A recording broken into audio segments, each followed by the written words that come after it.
Jamen, vi blev MSC-certificeret, fordi vi gerne vil have en konkurrencefordel eller en konkurrencemæssig parameter, vi kunne slå på. Og så ville vi også gerne have et papir, der dokumenterede, at det fiskeri, der foregik efter muslinger i Limfjorden i Danmark, var bæredygtigt. Der er ingen tvivl om, at der er kunder, vi har på nuværende tidspunkt, som vi ikke ville have haft, hvis vi ikke har været MSC-certificeret. Da jeg foreslog fiskerne i sin tid, at man burde MSC-certificere fiskeriet, der kiggede de på mig og så sagde, at det synes vi, det er en god idé, det gør I bare. Den holdning har heldigvis ændret sig hos fiskerne. Nu synes de, at det er rigtig godt, at MSC-certificering er der. MSC'en, den starter jo for 4 år siden. Det var industrien, der henvendte sig til Centralforeningen, om vi har noget imod. De startede MSC'en op, og det kunne vi have noget imod, hvis det kunne frem salg af muslinger. MSC'en er så også med til at blåstemple fiskeriet som bæredygtigt. Selvfølgelig har det en betydning personligt også, og det er jo med til at højne den forståelse, der er for fiskeriet. For at få den MSC-mærkning der, så bliver der lavet konsekvensvurderinger, og de er lavet af DTU Aqua. Og der er fiskerne jo med indover, og i mit egenskab som formand i Centralforeningen, så er jeg med til at lave de undersøgelser og svare på de spørgsmål, biologerne de har til mig. Så selvfølgelig har jeg fået en meget større viden om, hvordan fiskeriet det foregår, og hvordan det påvirker naturen.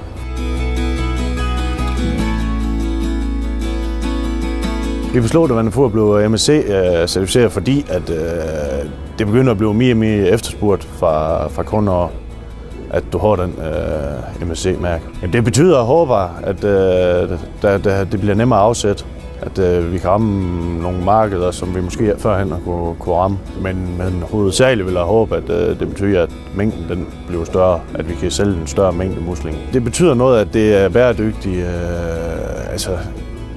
Man har jo godt med, at det, man hiver op af fjorden, at man ved, at det er noget, der skader på nogen måde. Vel? På den måde, der har man da godt med. Jamen, jeg mener, at certificeringen har givet os en del fordele. Altså, det har givet os de fordele, at vi ikke skal starte med at forklare, om det er bæredygtigt, det vi gør. Altså, det accepterer kunderne klart, at når vi har en MSC-certificering, så er det fordi, at det er bæredygtigt. Og det gør, at der er nogle kunder, som før ikke ønskede at tale med os, og nu er det sådan set næsten omvendt, at de henvender sig til os, at de gerne vil snakke med os, og de vil gerne have vores varer på hylderne. Så det har helt klart betydet noget. Jeg tror, at markedet for MSC i fremtiden, det vil nok være sådan, at størstedelen af alt fisk, og skaldyr for den sags skyld også, vil nok have et krav på, at de skal være MSC-certificeret. Det er jeg ret overbevist om. Det kan godt være, at forbrugeren ikke så meget vil opleve det, men der er ingen tvivl om, at man vil opleve det fra supermarkedskæderne og fra de øvrige opkøbere. I Coop har vi den målsætning, at vi vil være førende, når det gælder bæredygtig fisk. Vi har valgt MSC, fordi det er en måde, vi kan sikre, at den fisk, som vi sender ud på det enkelte spisebord ude hos alle danskerne, er bæredygtig. At der bliver samarbejdet med fiskerne om hele tiden at udvikle nye måder at gøre det på, og at vi skader havmiljøet, så lidt som muligt. Det er helt klart blevet nemmere for os at få fat i MSC-produkter, fordi både vores leverandører og dem, der leverer til fiskeindustrien, er blevet opmærksom på, at der er interesse for det her, og det rent faktisk kan lade sig gøre at lave en produktion også med bæredygtig fisk.